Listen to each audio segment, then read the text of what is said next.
All adjourned here. Welcome to the regular meeting of the board. 2.01, I'm calling this to order. 2.02, please join me in the Pledge of Allegiance. I pledge allegiance to the flag of the United States of America and to the republic for which it stands, one nation, under God, indivisible, with liberty and justice for all. Thank you. 2.03, adoption of the agenda. It is recommended that the agenda for September 14, 2022 trustees be adopted as presented. So moved. Second. Second. All those in favor say aye. Aye. Thank you. Motion carries. 3, recognition. 3.01, job well done. Mrs. Smith.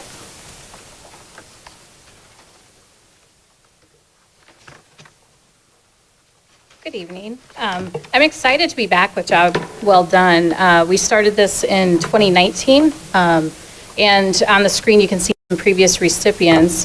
The last person we recognized in person was Mr. Ross, and then COVID hit. So after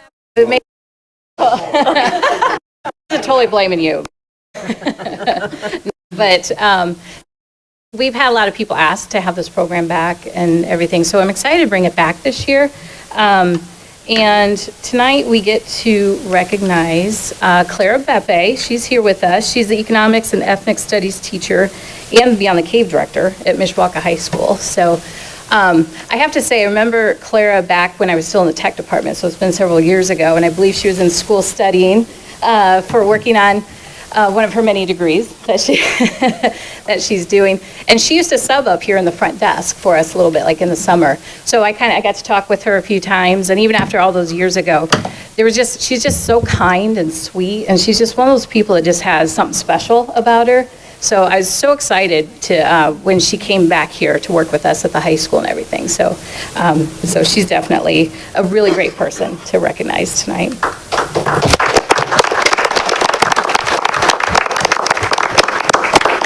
Oops. And we do like to sometimes have something special said about them. So we reached out to a couple of students this year. So this comment comes from a student. Throughout my years at MHS, I've noticed that Ms. Beppe makes an effort to get to know each and every student. She's a great person to talk to and will carve time out of her busy schedule for anyone.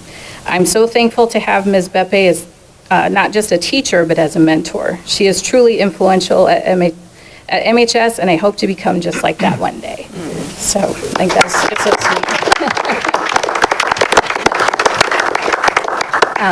But we always like to, we can talk about all the different things that people do, but it's always great to just get to know everyone.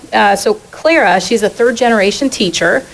Both of her parents, which I believe are here, are here tonight to celebrate her. They were teachers for the first 10 years of her life. She taught 7th and 8th grade social studies at Brown Intermediate for the first 3 years of her career. And while she was at Brown Intermediate, she started a girls after-school mentoring program that ended up reducing suspension rates by 60% for the girls enrolled in the program. That's really great.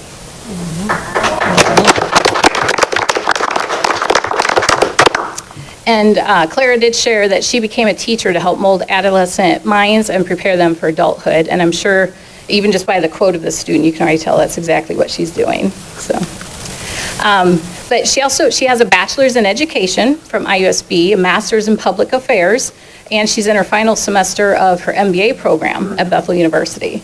So she's very, very accomplished, doing great things. She's been teaching economics and ethnic studies at the high school since 2018, and last fall became the Beyond the Cave director, which we'll get to hear more about next, which is really, really great.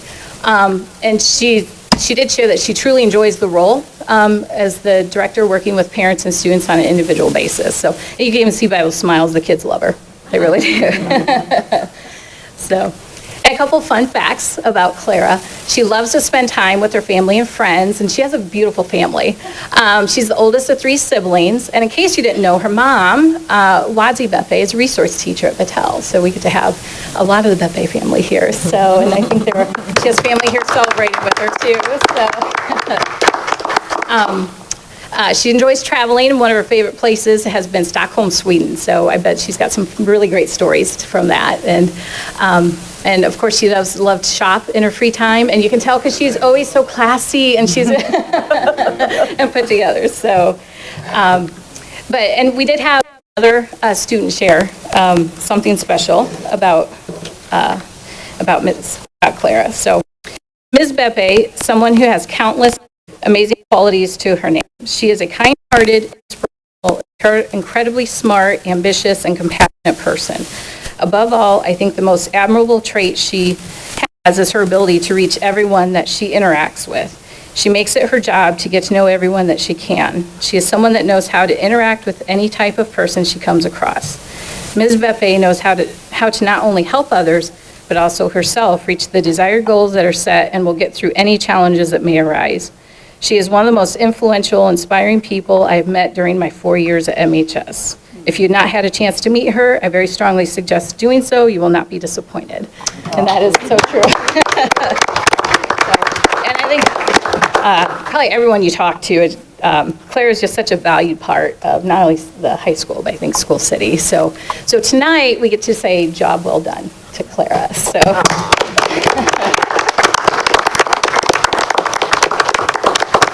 And it's up to you if you'd like to say something, or you can wait till you come up for your next, for the next presentation.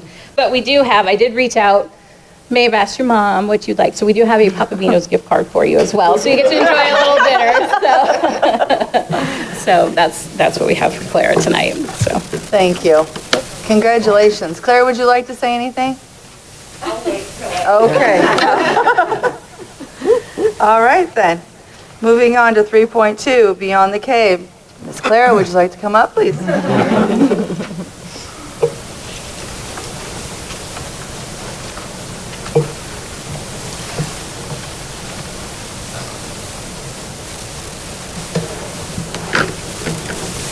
It's kind of tough to speak after that, but I'm going to do my best and try not to cry again. Thank you for the opportunity to speak tonight and to just gather, and I'm honored to be in front of you all tonight. And I'm going to share some of the things that have been happening with Beyond the Cave, things that we're excited about at MHS. So for those of you that are not familiar with the program, it's a post-high school career planning program that we provide for our students at MHS to kind of help and guide them as they prepare for life after high school, because it arrives a lot sooner than they realize, and they get to senior year and, Ms. Beppe, I don't know what I'm doing. So at Beyond the Cave, we try to kind of guide them so that by the time they're done, they have a plan. My predecessor, Mr. Balmer, was a very great help in transitioning into this role. And prior to COVID, our meetings were in person, but we had to shift to a virtual format and did not shift back to in-person because the demand increased drastically. Just to kind of give you a guide of how drastically, previous year we had 70 meetings. Last year I held 132 meetings with parents and students virtually about Beyond the Cave. Some of our other highlights that I have to share tonight is the ability to be able to collaborate with a local business, Complete Printing Co., in developing Beyond the Cave website. So we now have an official website, beyondthecavemhs.com. I encourage you guys to go and look at our website. And another big success was being able to secure and assist students in gaining access to over $500,000 in scholarships earned by senior class of 2022 last school year. Some fun moments that we had were hanging up student pennants. If you have visited our building in the spring, that's a big highlight. They love that. They like to be recognized and to see their name. So it's something that we're really excited about. Additionally to that, we had our first MEF student board representatives that were nominated, and I was a part of that process. And Jonathan Rogers, who was a junior last year, is retaining his seat on the board. And the new representative will be announced next week, so y'all will have to wait and see who that is. For this school year, we have some goals. You know, we've achieved a lot of strides, but we want to keep growing. Mr. Fisher, you're going to get to know me because I would like to make some visits to the middle school and get the middle schoolers excited about Beyond the Cave. Additionally to that, I'd like to collaborate with more of our local businesses to create job shadowing opportunities for our students who are not college bound, because we want them to know that there are trades and there's other career opportunities and they're just as important, and they can also participate in getting ready for that. Lastly, I'm not standing up here alone. I have two young ladies behind me, and they're the first ever student interns for Beyond the K. These two young ladies were in my advisory, so I've known them since they were freshmen. And last year, they saw me scrambling with my schedule and my calendars, because I have multiple planners. And they said, "Ms. Beppe, do you need help?" And I said, "No, I can manage." They're like, "No, really, we would love to help, because we see how excited you are about the program, and we have some ideas." So I'm going to step away and allow them, to introduce themselves, and you guys can get to know who they are. Hi, everybody. My name is Chrislyn Shelton. Oh, I'm so sorry.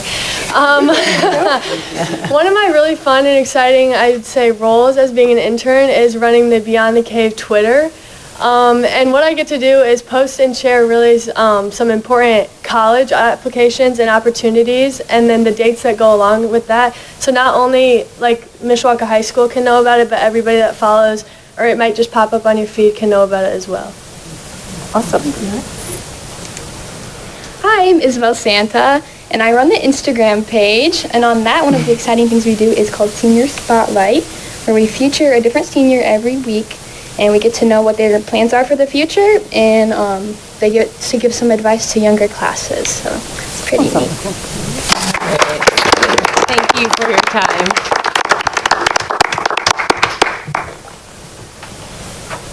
Thank you, all three of you. There you go. All right. All right, moving on to comments and questions from the floor. 4.01, representatives of Mishawaka Parent Group. 4.02, representatives of school employees. 4.03, representatives of Mishawaka Education Foundation. And Ms. Jane Wright is coming. Oh, look, she brought us the money tree to plant. I thought this was extremely important for the board and administration, because you guys always need money, and all you need is a money tree. And this is available at the auction this year. And if we get one, we can plant more, I'm sure. And my hat, I always wear lots of hats. This one happens to be part of the beer wagon. It's very cool. And then I need to share, this is a preview. I'm sorry, Matt, you told me I had to stay by the microphone. This is a preview of the trunk or treat, which is October 1st. And we know 3,000 plus will be there. So we're so excited, and the auction has 200 auction pieces on it, lots of hits. We've already raised like 7,000 on the auction, and the invitations just are out this week. So get ready.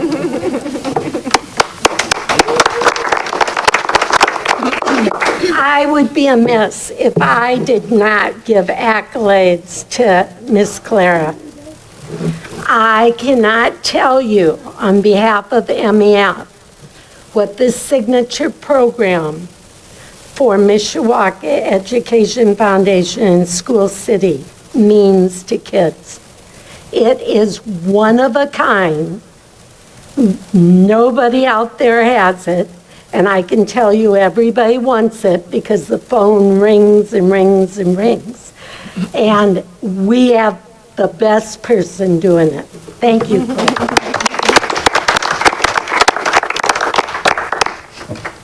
Thank you, Jane. 4.04, general public. We don't have anyone who has signed up, so we'll move on to the consent agenda. 5.01, approval of the minutes of the August 17, 2022 board meeting. It is recommended that the minutes of the August 17, 2022 board meeting be approved as presented. 5.02, approval of the bill warrants and payroll. It is recommended that the board approve payments of bill warrants and payroll in the amount of $4,950,200.60 from the appropriate funds. 5.03, approval of donations. It is recommended that the board approve the donations as listed and documented. 5.04, approval of the overnight extended field trips. It is recommended that the board approve the field trips as listed and documented. 5.05, renewal of the MOU with Oaklawn Psychiatric Center. It is recommended that the board approve the MOU of the Oaklawn Psychiatric Center as presented. 5.06, instructional kindergarten aide job description. It is recommended that the Board of School Trustees approve the instructional kindergarten aide job description as presented. 5.07, athletic coach and job description. It is recommended that the Board of School Trustees approve the athletic coach job description as presented. 5.08, approval of the consent agenda. It is recommended that the Board of School Trustees approve the consent agenda. So moved. Second. Are there any questions or comments? All those in favor say aye. Aye. Motion carries. Thank you. 6, reports and discussion items. There's nothing. 7, human resources. 7.01, personnel report. Mr. Laban. Good evening, President Parks, members of the board.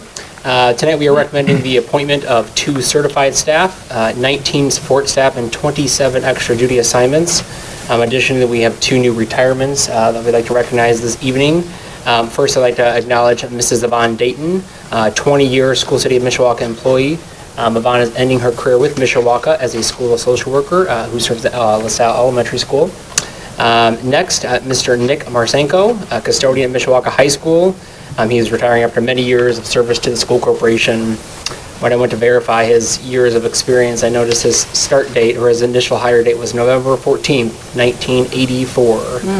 So when he retires in October, it'll be nearly 38 years since his initial hire of service. So on behalf of the admin team, I'd like to extend our deepest appreciation to both Yvonne and Nick for their years of service, and we wish them all the best. With that, it's recommended the Board of School Trustees approve the personnel report dated September 14th, 2022 as presented. So moved. Second. It's been moved and seconded. All those in favor say aye. Aye. Motion carries. Thank you, Corey. 7.02, approval of the School City of Mishawaka Employee Handbook. Mr. Laban. Thank you again. As mentioned briefly in the background statement, it's been many years since we have brought an employee or staff handbook to the board for your review and your approval. As such, we began the process of reviewing and revising the existing iteration of what was just a support staff handbook back in March. At that time, the process was being led by a group of Ad Center employees here, Mr. Caldroni, Mr. Newman, Mrs. Michaelis, Darlene Cochran, Jenny Sanders, Jessica Stoltz, Stephanie Bell, and myself. Since that time, we have worked to produce a comprehensive guide that serves all Mishawaka employees. So I'm going to highlight just some of the modifications that you can see in the copies that have been provided online to you. The biggest shift is that we will have one handbook for all employees. Again, it no longer will be focused solely and specifically on support staff. That would include those who are part of our bargaining unit, such as teachers, school counselors, and school psychs.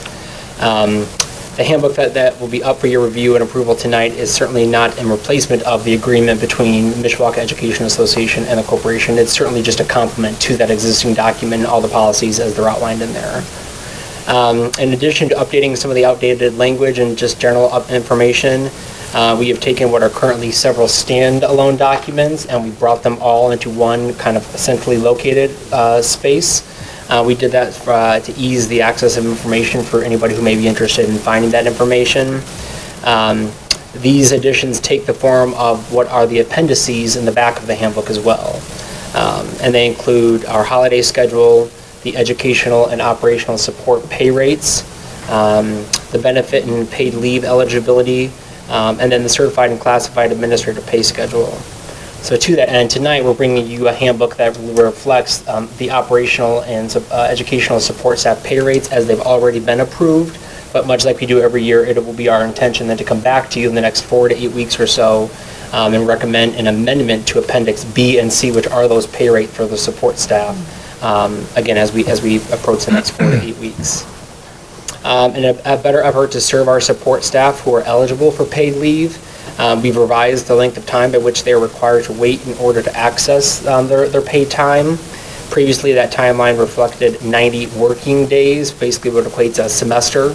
We've revised that, and with your approval, that will then reflect 90 calendar days, which basically cuts it down by 50%, so it allows them to access those days in a quicker manner.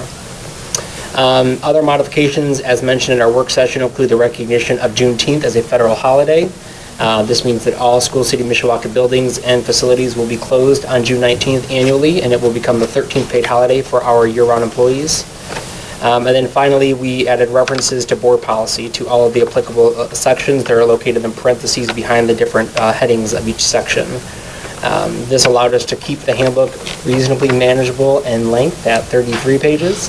But it still permits us to, as the corporation and the employee, to access those policies and the language that's included in them as well, without just listing them entirely. So, that said, I want to acknowledge those individuals who I've mentioned and thank them for their efforts on their work on this effort, and always be happy to answer any questions that the board may have. But we'll recommend that the Board of School Trustees approve the SCM Employee Handbook as presented. Is there a motion? So moved. Second. Are there any questions or comments? All those in favor say aye. Aye. Motion carries. Thank you. Thank you. 8, Curriculum Instruction and Technology, 8.01, Non-Resident Enrollment Procedures. Dr. Hickle. Thank you, President Parks, members of the board. Before I talk about the proposed change, I just want to remind you of the things that will remain the same in the procedures. So as you will probably recall, every spring, per Indiana code, we bring you our enrollment numbers per year and the number of seats we're accepting by grade level. We also publish the date at which those applications have to be submitted, and that at what point we'd go to a lottery. And all of that will remain the same. That'll still happen in the spring. In addition to that, we'll continue to accept students post March 30th, which is the date we would have to go to a lottery. And we'll continue to take them throughout the summer as long as there are openings. It's the second half of the timeline that we're actually proposing the change. So the administration is proposing a change to the timeline from the start of the school year. We'll continue to place students and allow non-resident enrollment as long as there are placements in the requested grade level.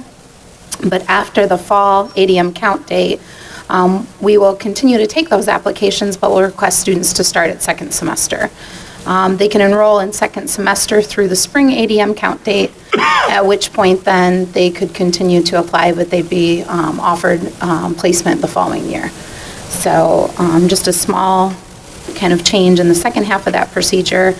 If you have any questions, I'm happy to answer, but if not, at this time, we recommend that the board approve the proposed changes to our non-resident enrollment procedures. So moved. Second. Are there any questions or comments? All those in favor say aye. Aye. Motion carries. Thank you. 8.02, iLearn update. Dr. Hickle, Dr. Stockstill.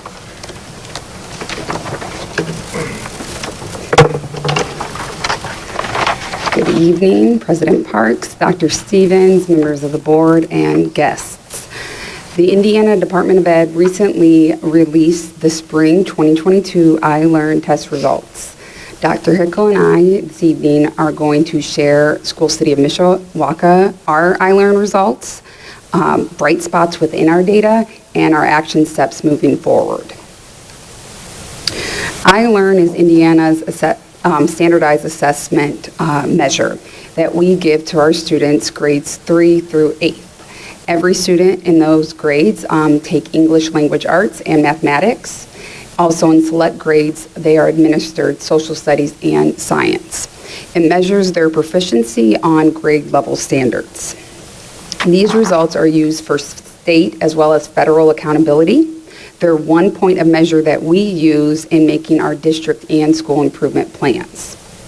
Like any assessment, iLearn doesn't and can't measure everything.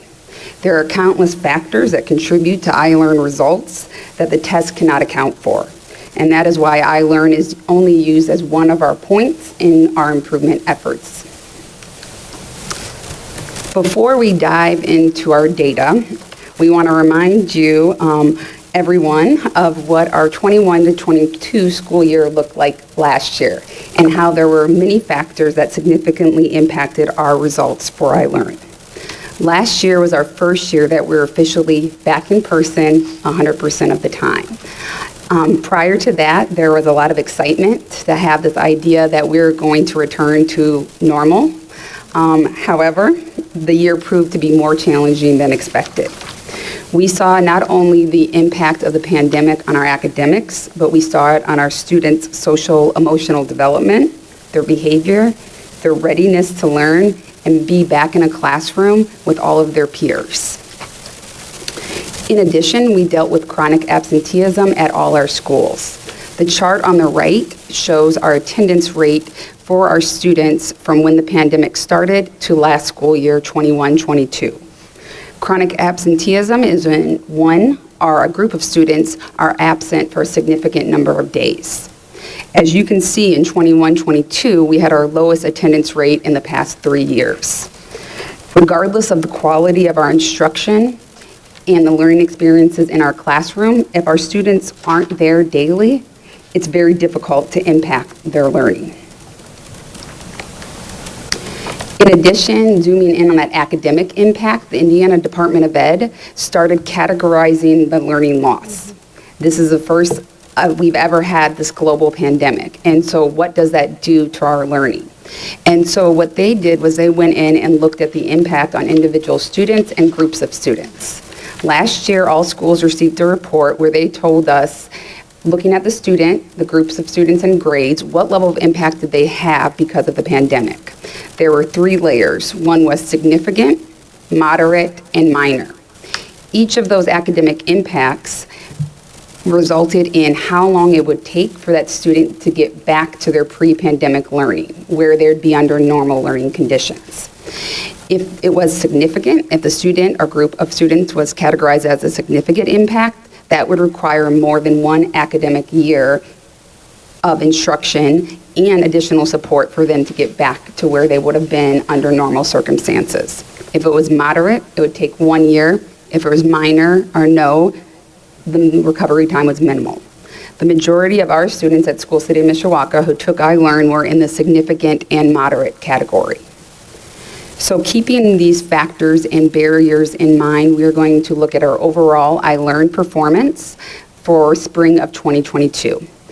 The graph shows grade 3 through grade 8 performance in English Language Arts, or ELA, and mathematics. It is showing the proficiency, so this means the number of students that were at or above proficiency level on iLearn. The bar chart is School City of Mishawaka's performance. The yellow bar is for our English Language Arts, or ELA, and the navy blue one is for our math pass rate, students that were at or above. You also see there's a line graph on the chart, and that's the state average.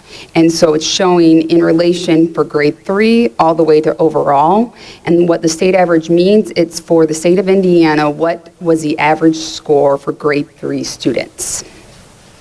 If you recall, we shared a similar graph last year when we shared our iLearn results. What we're able to see this year is that we have started to close the achievement gap between us and the state of Indiana at several grade levels.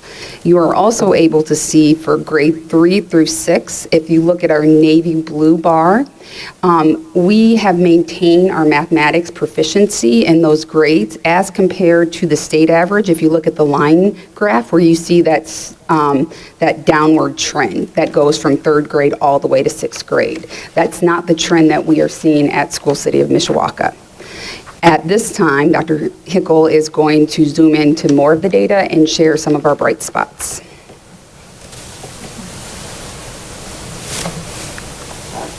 To put that further in context, we wanted to offer a comparison over the last 2 administrations of iLearn. I'll point out to start that you can see the bar graph to the furthest to the left represents the last time that we had taken iLearn pre-pandemic. And you can see in 2018-19 that SCM had a combined pass rate of 23.8% in comparison to the state average of 37.1%. This shows SCM lagging behind the state average by 13.3%. You can obviously see a significant decrease then by the next time that iLearn was administered in the 2020-21 school year, both for the Indiana state average as well as for SCM.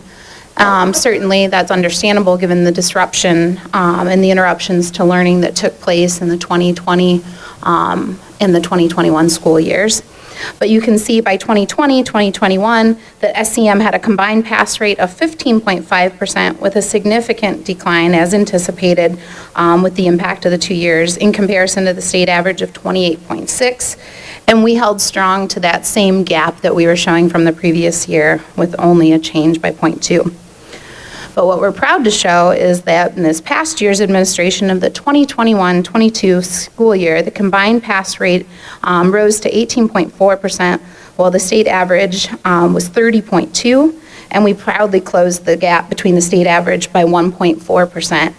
These are larger gains than many of the schools surrounding us and in the state, especially during, as Dr. Stockstill mentioned, a very challenging year when many schools saw their scores decline and continue to decline or to stagnate. This is just illustrating that point further, that the faster we can grow our students, the faster we can recover.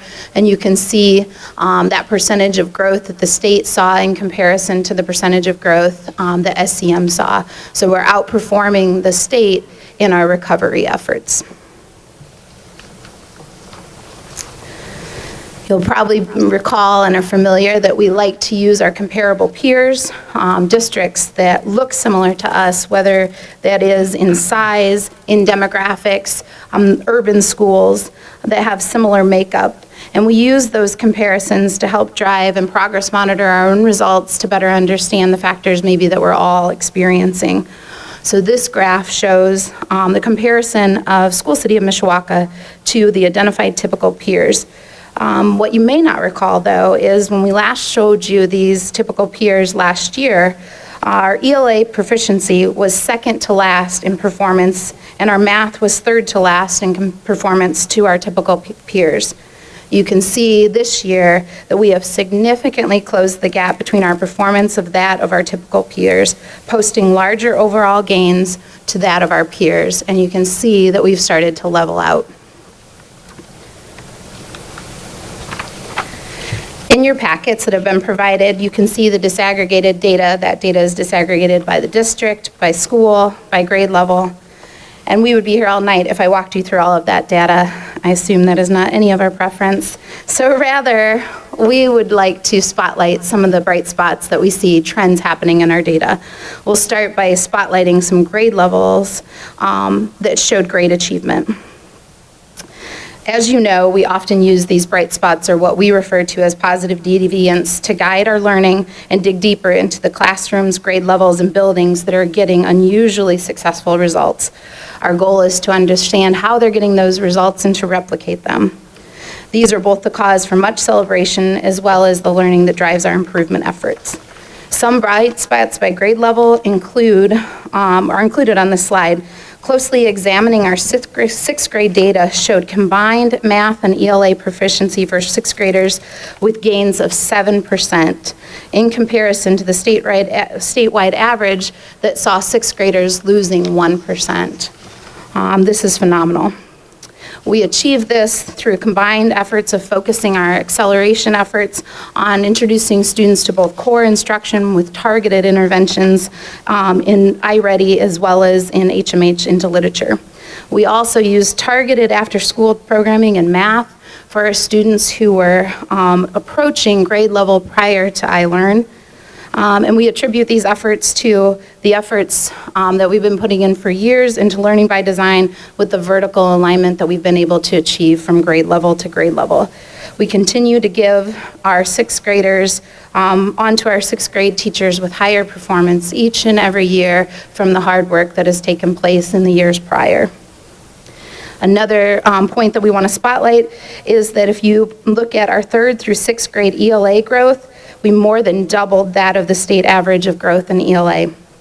We really attribute this, once again, to focusing on acceleration, where we focus on our core instruction with HMH, while also using targeted interventions of Read 180. Our teachers are using consistent data analysis and collaboration to target the specific needs of their students, and clearly it is paying off.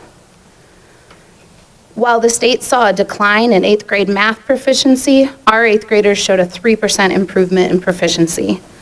John Young Middle School started the process of transforming math instruction when they moved to the Ready adoption to align with our K-6 programming. The school also adopted Ready challenges, where they motivated students by competing on the growth that they could achieve and using student progress monitoring, and that is what we attribute these large gains to. We also want to highlight 2 school bright spots for you tonight. The school bright spots that we want to introduce to you tonight are both Hums and Emmons. Hums' overall combined proficiency for math and ELA in grades 3 through 6 exceeded the state average by 10%. This is truly phenomenal. We are not seeing schools achieve these results. Through the leadership of their principal, Jeff Yohe, and the teacher leaders, they focused on their teacher clarity work during PLCs. Teacher clarity is the important work that we've introduced to you through our partnership with Corwin. It's the idea that instruction begins first by giving students a clear understanding of their learning expectations, followed by helping them to see what success looks like when that learning is achieved. And Hums has truly embraced and dove into the work of teacher clarity, showing in their results. The second spotlight is Emmons. As Dr. Stockstill mentioned at the beginning of the presentation, the IDOE is tracking and analyzing how students are recovering. One additional piece of information that we were provided in our data from the IDOE this year is looking at it by school and particularly by student, a breakdown of their recovery levels. For students across the state of Indiana, 33.4% of them saw a decline in their iLearn scores, meaning that they are falling further behind as the years go on, while 38.1% of Indiana students had stabilized, meaning that they showed their normal performance, but that would still show a significant gap.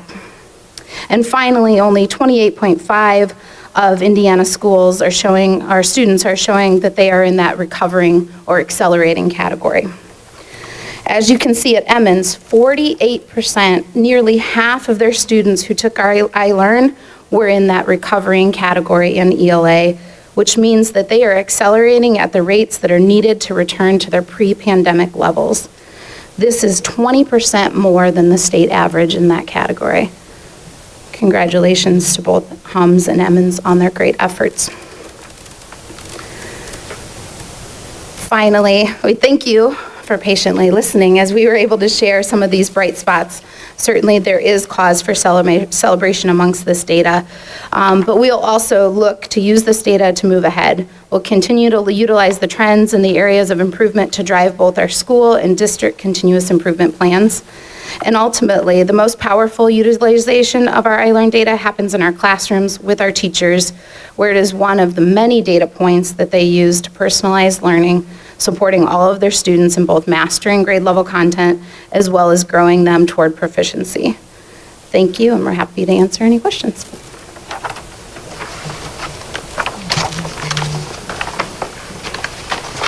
Does anybody have any questions or comments? Thank you, Sarah. Thank you, Katie.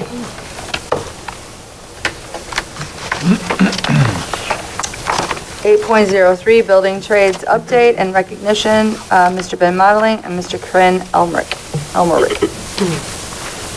Only Ben. Good evening. How are we tonight? I'm excited to be here to share some updates with building trades and construction with our NLPS, and as we move forward, going on. I'm not driving, so I don't have the clip. Oh, sorry. So we had to do some course names and some name changes at the high school to align with NLPS. So we took Intro to Construction, and it is changed to Principles of Construction. It's our first year in the NLPS pathway. We have 81 students, 20 female and 61 male. I like to highlight that because I believe that the teachers that we have are really recruiting these students and pulling these students into the classrooms, and I just think that's amazing. Our second year is our carpentry in the NLPS pathway. We have 23 students, 5 female, 8 male, and these students are going to be moving into years 3 and 4 in our building trades capstone class. We have 24 students this year in our capstone class. We have one who is a dual enrolled student. They're at a parochial school here in town. And they're paying full tuition at the parochial school, and they are attending us in the mornings. And I just think that's phenomenal, and I love that partnership that we have. We decided to split this up into two groups. We have a Maroon Day group and a White Day group. With that, we divided it 12 and 12. So that to allow for our teacher and our instructor to be able to safely monitor the students in the houses. So you don't have kids in the bathroom and kids in the kitchen, and they're unsupervised because there's walls there. 24 students is a little hard to wrangle in a single classroom, and it's even harder to wrangle in multiple rooms. So that's how we decided to allow more students into the program, because we typically had it capped at about 15, 16, and by dividing it into two, we were able to increase that to 24, and we didn't quite hit our 30 mark this year, but that's our goal for next year. In our first year, so these are juniors, first year in the capstone, our juniors, we have 17 students, 16 male and 1 female, and we have 7 students returning from last year as seniors, and there are 7 in that as males. So we've done some really neat things with our building trades program this year. We have a pre-sold house that is at the Habitat for Humanity. It's in that subdivision. And then we have one house that we're renovating back to the 1905 curb appeal. That's our goal, is to make it look, it was built in 1905, and so that's our goal, is to return it back to, you drive by and, oh, hey, nothing's happened to that. It looks gorgeous. So our new build at the Habitat subdivision is 1503 Troyer Street. Drive by, it looks wonderful. It's been backfilled. These were taken a few days ago. It's a one-story ranch, and it had to meet the Habitat for Humanity's codes and variances in that neighborhood. So it had to have a zero entry grade coming into the home, and other Habitat for Humanity regulations. We did purchase a 324 West Mishawaka Avenue house. This is right next to the old Burns Reynolds. And if you drove by it a few weeks ago, you could see that things were happening. But I took these pictures right before we bought it, just to get a snapshot in time. This is the front of the house. The bathroom it's just gorgeous. The kitchen, you can see, I can see making some dinners. No, I'm kidding. So currently, that's not there anymore. It's been ripped. It's torn out. Childhood home. Yeah. And so the city came through and removed the asbestos ductwork in the house, because we decided and we agreed amongst both partners that we shouldn't have students do that. And so the city abated that for us. This is a great view of, the middle picture is a great view of Patel Park. If you stand in the bay windows, it's gorgeous. It was a February day that we were there, and the snow was coming down. I loved it. I can see myself sitting there drinking some coffee in the morning. The stairs going up, it'll be for sale in 2024.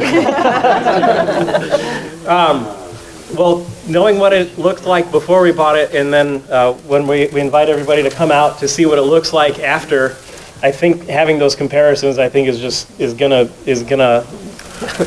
be amazing. You're going to come back later with pictures that you'll take afterwards, right? Yes, Okay, absolutely. good. Absolutely. This will not be my only presentation. Okay, good.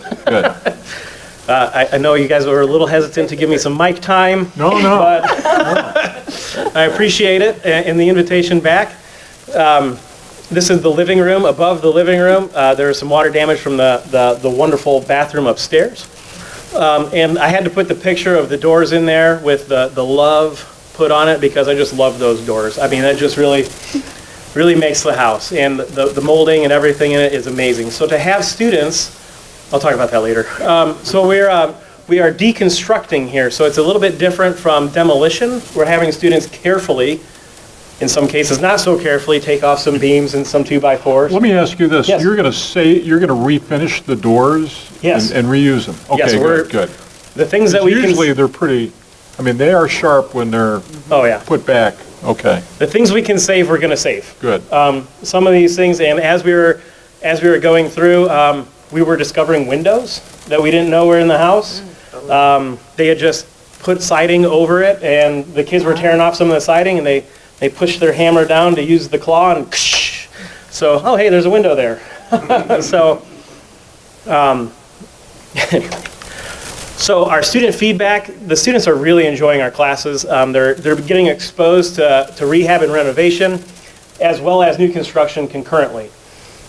In the real world, one day you might be working on a brand new house, and then the next day you're fixing somebody else's plumbing issues, or anything like that, foundation issues or something. So deconstruction versus demolition, we're not going in there with a crane and just hitting a wrecking ball to it.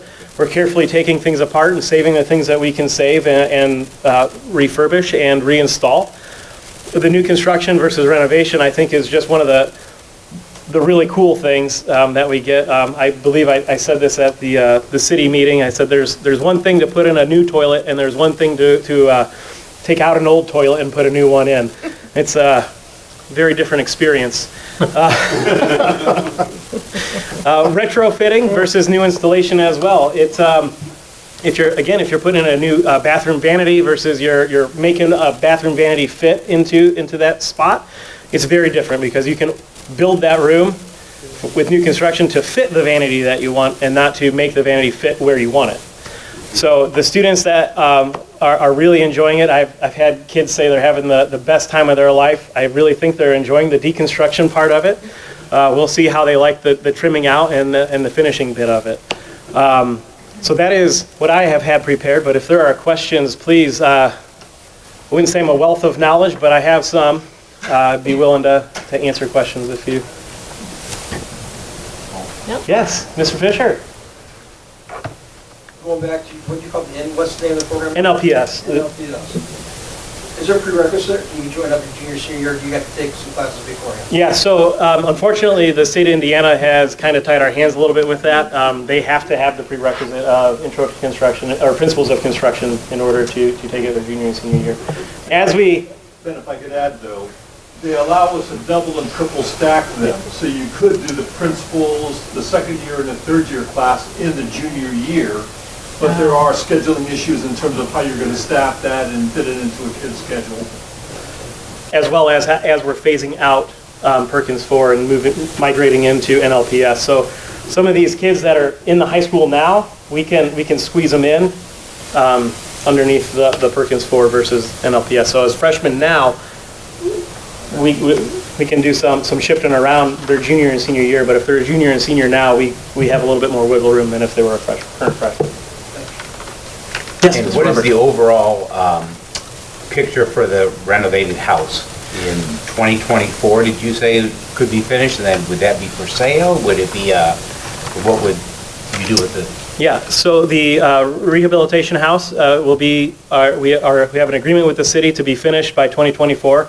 Hopefully, we don't need to push that back, but that will be for sale. We're going to create, the upstairs has 5 bedrooms, and we're going to make one a master suite, or a studio suite, to make it more attractive to a potential purchaser home buyer. We're building I forgot to add this, thank you so much. We're building a 24 by 20 two-car garage on the back. There used to be I'll call it a carriage house. There used to be a carriage house or another apartment, a 2-story garage back there that we're looking at. We're not doing another apartment or a 2-story garage back there, but it'll be a 2-car garage, and it will be attached to the house. We're applying for a variance, actually. I shouldn't have said that. I don't know if we'll get the variance, but that's our goal. That's our plan, is to get that. You got the Indiana landmarks involved in that? Yeah, we had Todd Zeiger out with Indiana Landmarks. We had the local historic preservation come out and give us a tour and give us their thoughts. I've got a thick book of the notes that I was taking with the local historic preservation commission. So they've been really great. Mishawaka has been really great to work with. So you have 2 houses going at the same time? With the same crew? Correct. Nice. So when will the Habitat House be done? So that has to be done in June. Okay. That- I think that the network needs to start doing our own HGTV. I think that would be great. It would love to see that on a 30-minute snippet. Maybe that would be your advertisement to bring in freshmen at the John Young Middle School. So, I love it. okay. I think that's amazing. Congratulations. Chip and Joanne. Chip and Joanne meets Ben and... I love it. There you go. Well, thank you. Anybody Awesome, else Ben. have any questions or comments? All Good right. job. No, Thanks, awesome. Ben. Thank you very much. Thank you. Yep. Thank you.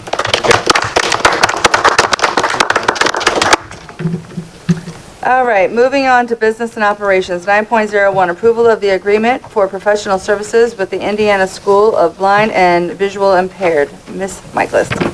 President Parks, members of the board, I always hate to follow all the curriculum and instruction and building and slides and bright spots. So I am bringing to you tonight a contract for our very small number of students who are blind or visually impaired. Those are not to be confused with the students who wear glasses. The criteria for becoming blind or visually impaired, I would read it to you out of our law book, but I can't pronounce about half the words with all of the eye conditions that need to be present. So formerly, Eileen Coleman, our Assistant Director of Special Education, was our blind low vision teacher. In the last 2 years, we contracted a local individual to provide those services. But this year, we need to look at a plan for going forward for the future, to look at a sustainable plan so that every year or two, we're not scrambling for somebody new to cover these services. So for you tonight, you have a contract to review, and we already have, with your board approval, a meeting set up for next week for someone to come, review the paperwork. The services they will be providing will be direct services to kids who have that on their individualized education plan, consultative services. We've got one little girl who's a senior at Mishawaka High School, one student at Young Adult Services, and 2 students at John Young right now receiving those services. So services are not great in number because in School City we've got great teacher of service. So these students already have services provided by SCM teachers on a daily basis. So these services are in support of the services academically that they're receiving here. So I am asking for these students to be able to receive their services, direct and consultative.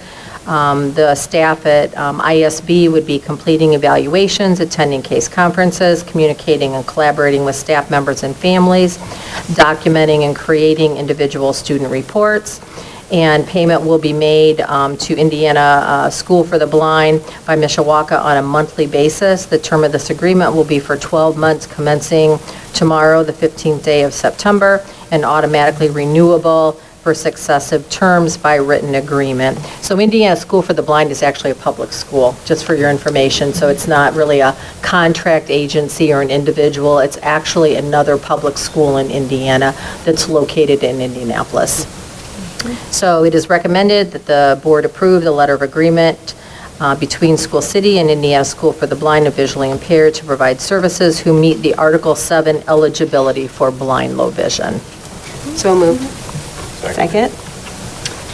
Are there any questions or comments?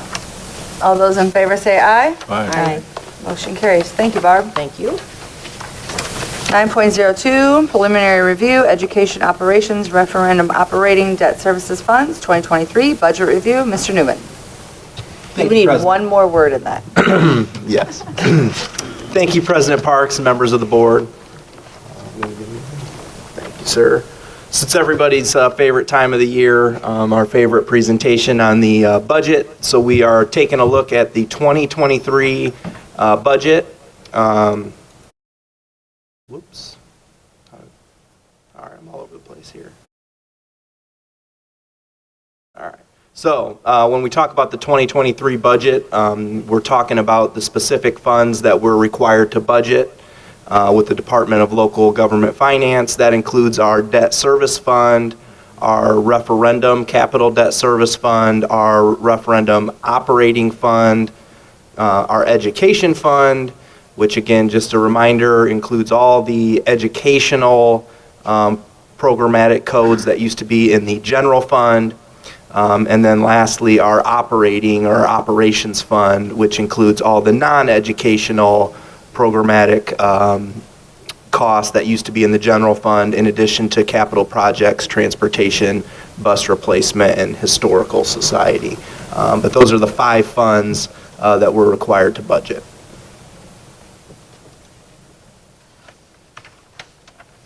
So starting first is the debt service fund. The debt service fund is really easy. It's a need-based fund, so it's all based upon the debt that the school corporation has incurred. We have to provide those repayment schedules or amortization schedules to the Department of Local Government Finance.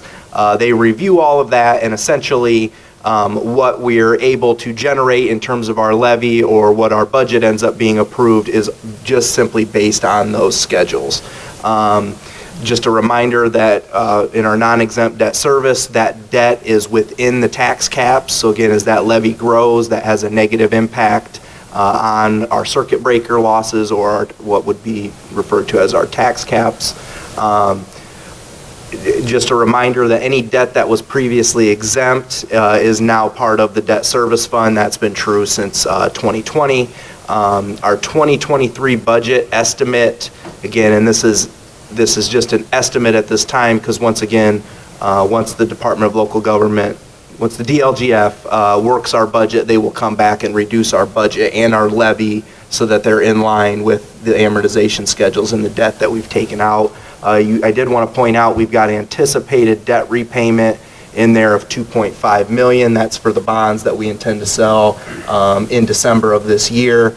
And then I also wanted to point out that our unreimbursed textbook amount, if you recall, in 2022, that was about $170,000. It's now back down to where it was, or similar to where it was before COVID. Again, we saw that big spike because it has to do with free and reduced applications and the number of kids who were taking advantage of free textbooks. Again, I knew that was going to spike and come back down. So again, we're back down to where we were pre-COVID at $122,000. Just a reminder that unreimbursed textbooks, students who qualify for textbook assistance, we turn them in October of every year to the state. The state funds us at a dollar amount. It's usually right around $80 per kid.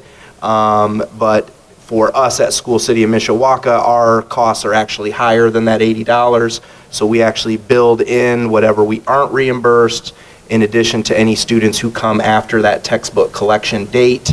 They get built into our debt service. So that $122,000 ends up getting transferred over to the curricular materials or the textbook rental fund in June. But again, just a reminder, that number has now come back down.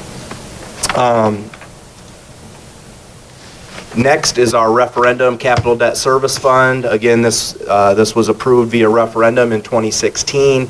It's outside the tax caps for the length of the repayment through 2032.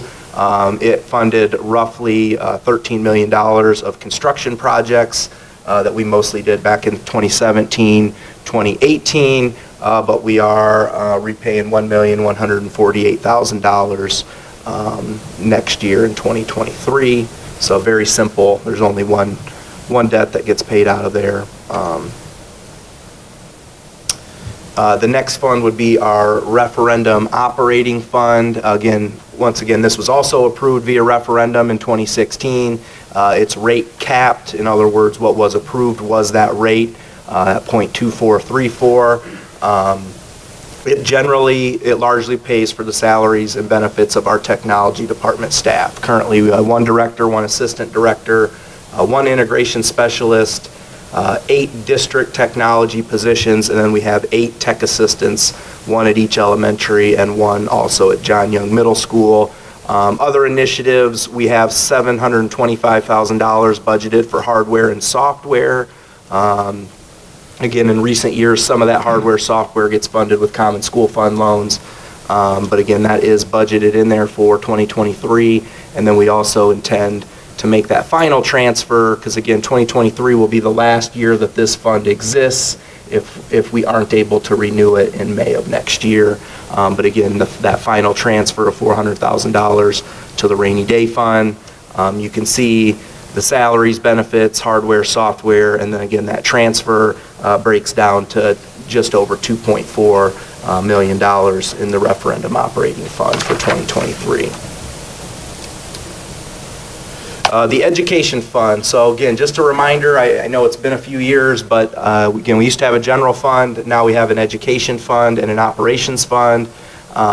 It generally pays for the salaries and benefits of our teachers, including any teaching aides or assistants, our special education teachers and program assistants.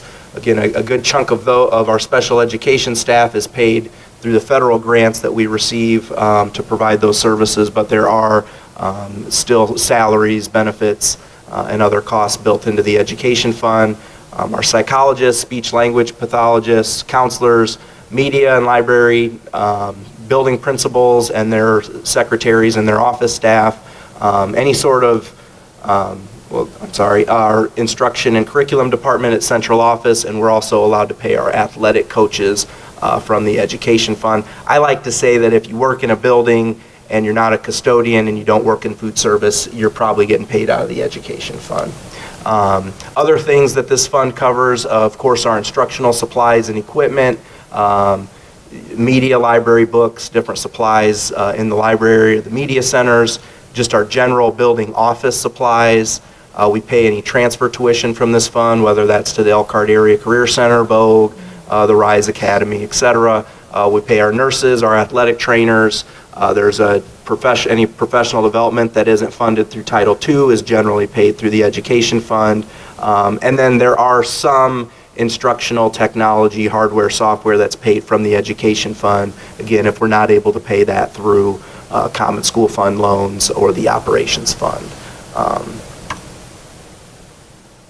Looking at the revenue, tuition support, again, the vast majority of our revenue comes through tuition support from the state. That's largely based on our student counts.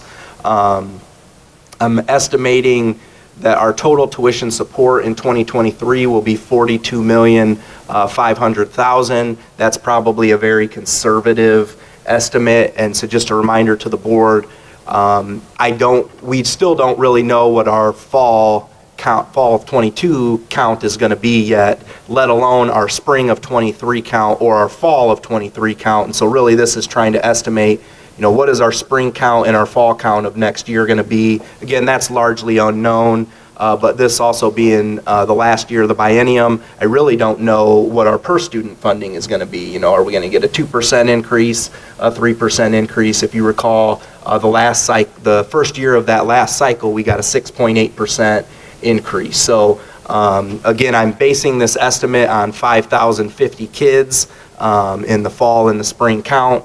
But again, it is largely an estimate that could change. 100 kids is $800,000 difference. So again, it's just an estimate. I would say it's a conservative estimate. I do believe it will come in higher than that, but again, I'm just conservative by nature. So we do receive some other revenue that comes into this fund, indirect costs from federal grants. Probably the biggest one other than tuition support is our interest earnings. We do receive some student tuition payments in preschool, and then we also bill other schools for the students who attend Oaklawn. And then there's just other miscellaneous revenue that comes in, and I'm estimating that at about $555,000. So total education fund revenue in 2023, I'm estimating at $43,055,000. And again, I want to reiterate that is probably a conservative number. If we take a look at the budgeted expenditures by classification or by object code, you can see we're budgeting for 2023 $35,058,375. It's just under a $1.3 million increase from 2022, and that is almost all within the salary and the benefit line items. I budgeted a 10% increase to health insurance, and I certainly had budgeted, it varied by classification, but I certainly budgeted an increase in salaries as well. But again, just over $35 million is what we're budgeting for calendar year 2023 in the education fund.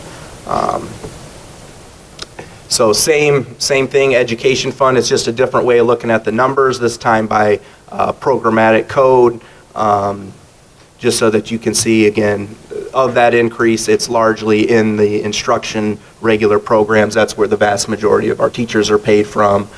So again, as you see increases, that's largely going to be where the majority of the increase is. Again, the other categories, just some ins and outs or possibly some reclassifications, largely driving some of those changes.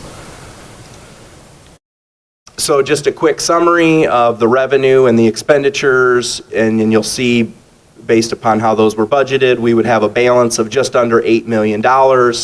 We no longer have the ESSER funds, or we do still have ESSER funds, but we're no longer utilizing them to pay custodial costs out of, so we're back to transferring the entire $8 million from education to operations. And once those transfers are made, again, this is kind of designed to get as close to a break even as possible, but you can see we're just under that in the education fund.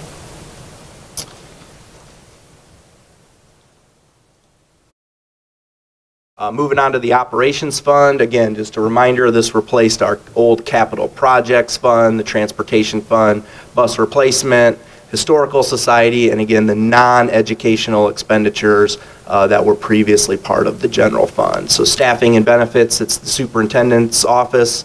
The school board stipends get paid from the operations fund. Our communications, business, HR, our operations department, and then the largest probably line item in the budget is the custodial salaries and benefits, in addition to maintenance staff, as well as our drivers and our bus aides. It also pays for any non-educational supplies or equipment, custodial supplies, the transportation fuel and tires and other things that are needed for the buses. We don't have a bus purchase budgeted for 2023. We'll get to that at the end, but it would pay for any new buses or maintenance on those buses. Utilities is a large line item in the operations fund. There's not a lot, but any professional development for any of the staff that gets paid from the operations fund is paid from the same fund. And then there are some non-educational technology, hardware, and software that gets paid from the operations fund, like our financial payroll software, our HR software, those sorts of things get paid, again, from the operations fund. And then lastly, our property and casualty insurance is paid from the operations fund. Workers' comp is actually paid in relation to our payroll, so it gets paid out of both funds, but property casualty comes from operations. Looking at operations fund revenue, local property tax, again, there's a max levy that we're allowed to generate in the operations fund. That's calculated by the Department of Local Government Finance. Each year they establish a growth quotient.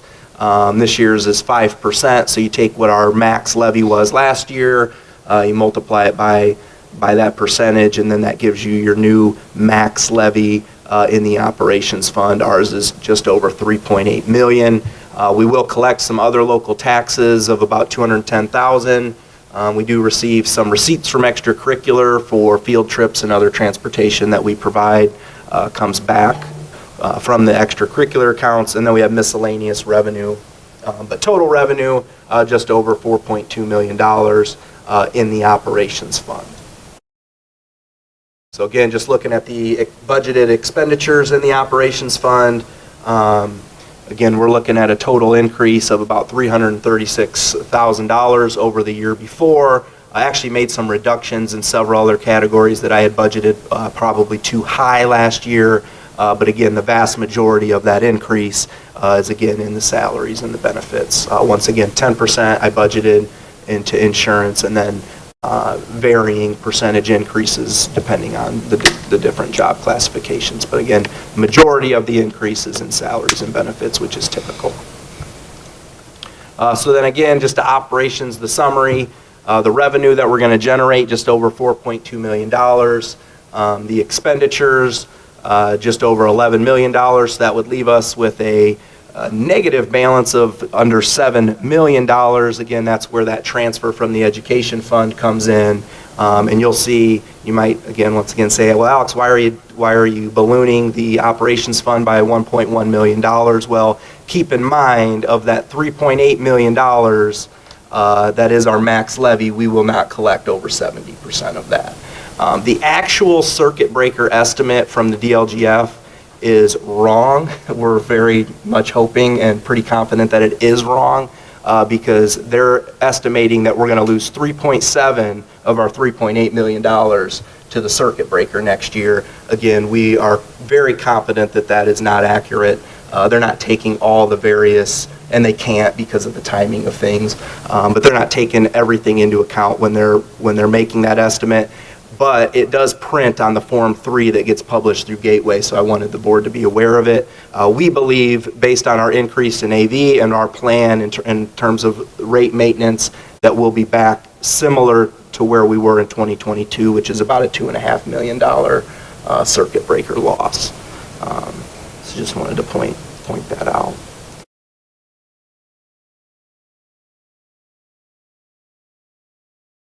So again, this is with your approval on the next agenda item, that we're going to ask for the board's permission to publish the Form 3 or the notice to taxpayers. This stipulates where we're going to hold the public hearing, which we're going to do on September 28th at John Young, and then we're going to hold the adoption meeting on October 12th here at the Ad Center. Again, it does lay out what the max levy in the operations. This thing's got a mind of its own. I don't know what's going on here. Go one more. There we go.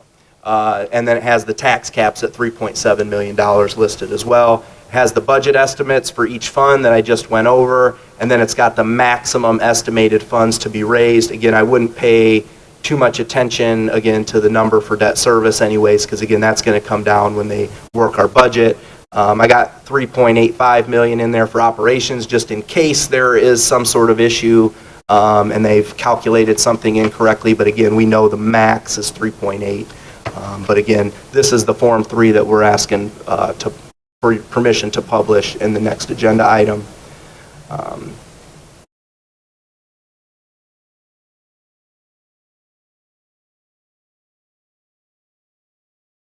There we go.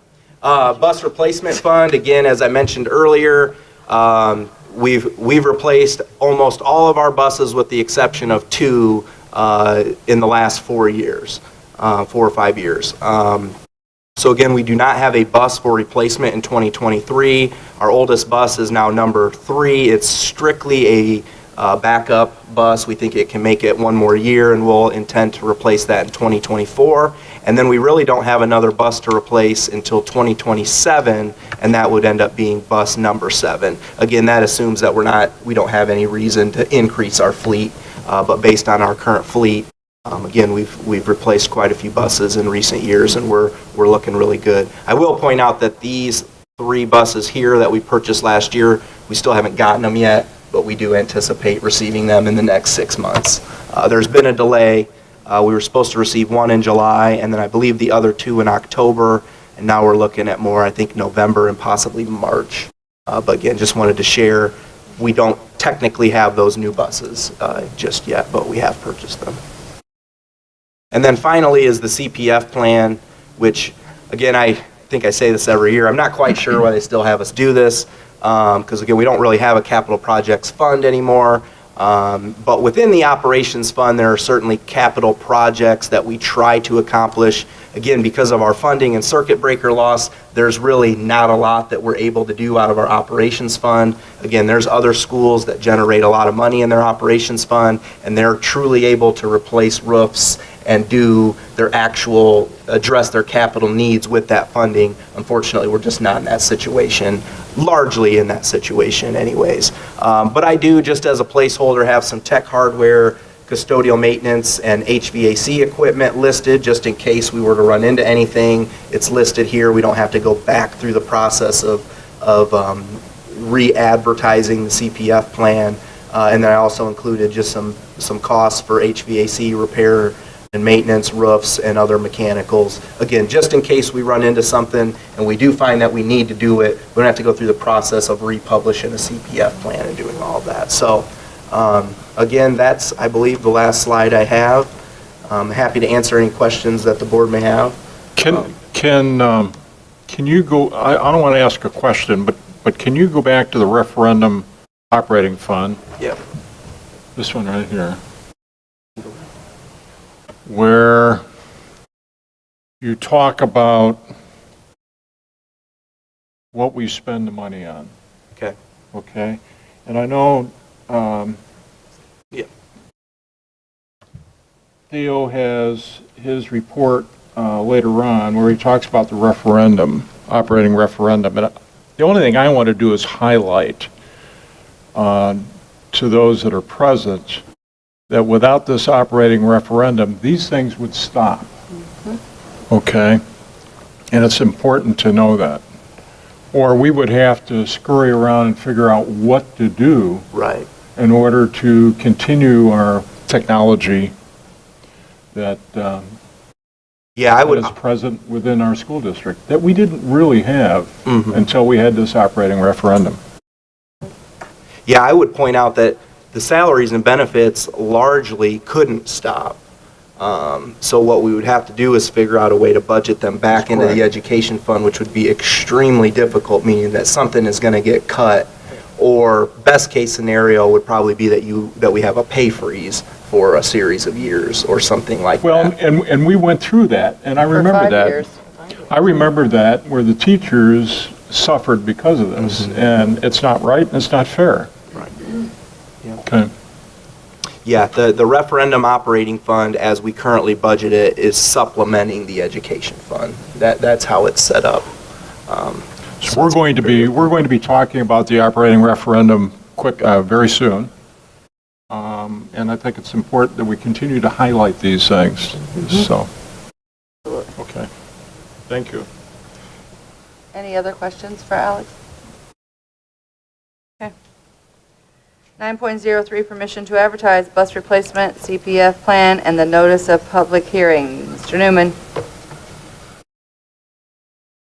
Thank you, President Parks and members of the board. So again, what we're asking in this agenda item is your permission to publish the budget Form 3, notice to taxpayers, the CPF plan, and the bus replacement plan. Those are no longer advertised in the paper. They're uploaded through Gateway, and then taxpayers can access those documents through the Gateway system. But again, we're asking for your permission to advertise those tomorrow. So moved. Second. Any questions? All those in favor say aye. Aye. Motion carries. Thank you. 9.04, resolution of the Board of School Trustees for School City of Mishawaka regarding appointment of the directors and officers to the Mishawaka 2001 School Building Corporation and the School City of Mishawaka Multi-School Building Corporation. Mr. Newman. Thank you, President Parks and members of the board. We touched on this in our last board meeting. There's a need to pass this resolution due to Marcia Wells vacating her position on the building corp, and we're going to name Richard, with your approval, name Richard Curry as her replacement on the two building corporations. Is there a motion? So moved. Second. Are there any questions or comments? All those in favor say aye. Aye. Motion carries. Thank you. 10 policy updates. 10.01, second reading of the approval of policies. Ms. Pettit.